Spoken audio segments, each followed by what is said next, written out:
அனைவருக்கும் வணக்கம். இன்னைக்கு இயேசு கிறிஸ்மஸ் தின விழாவை கொண்டாடி மகிழ்கின்ற அனைவருக்கும் என்னுடைய வாழ்த்துக்கள். இந்த வாழ்த்துக்களோடு ஒரு சின்ன கதை உங்களோடு பகிர்ந்து கொள்ள விரும்புகிறேன். இந்த நல்ல நாளில் நாம் எதுவாக நினைக்கிறோமோ அதுவாகவே ஆகிவிடுவோம் என்பதுதான் கதையின் கரு. ஒரு காட்டில் ஒரு 3 மரங்கள், உயர்ந்த மரங்கள் 3 இருக்கிறது.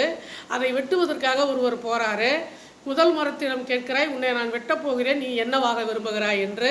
நான் ராஜாவுக்கு அரச கட்டிலாக இருக்க விரும்புகிறேன் என்று அந்த மரம் சொன்னது. சரி, அதே போல் நடந்தது. அடுத்தது 2வது மரம், நீ என்னவாக போகிறாய் என்று கேட்டார். அந்த மரம் சொல்லியது, நான் கடலிலே மிகப்பெரிய கப்பலாக போக வேண்டும், என் மீது நிறைய செல்வந்தர்கள் பயணம் செய்ய வேண்டும் என்று சொன்னது.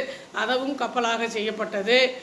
3வது மரம், நான் உயர்ந்து வளர வேண்டும், வானளவுக்கு வளர வேண்டும், இறைவன் என் மீது வர வேண்டும், இதுதான் என் ஆசை என்று 3வது மரம் சொல்லியது.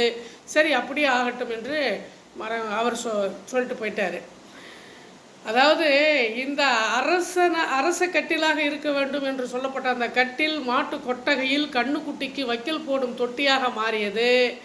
நான் பெரிய கப்பலாக இருக்க வேண்டும் என்று சொன்ன அந்த மரம் ஒரு சின்ன தோணியாகத்தான் இருந்தது கரையிலே.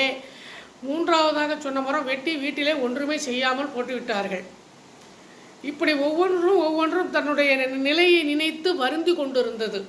நமக்கு இப்படி ஆகிப்போச்சே, நம்ம நினைத்தது ஒன்று நடந்தது ஒன்றாகிவிட்டதே என்று வருந்தி கொண்டிருந்தது. இயேசு பெருமான் பிறந்த அந்த இயேசு பெருமானை அந்த மாட்டுக்கொட்டகையில் இருந்த கட்டிலே அவரை படுக்க வைத்தார்கள். அதாவது அரசன்தான் இருக்க வேண்டும் என்று அந்த மரம் நினைத்தது. ஆனால் இறைவனே அந்த கட்டிலில் படுத்து உறங்கினார் அல்லவா? அது எவ்வளோ பெரிய நினைத்தது நடந்தது அல்லவா?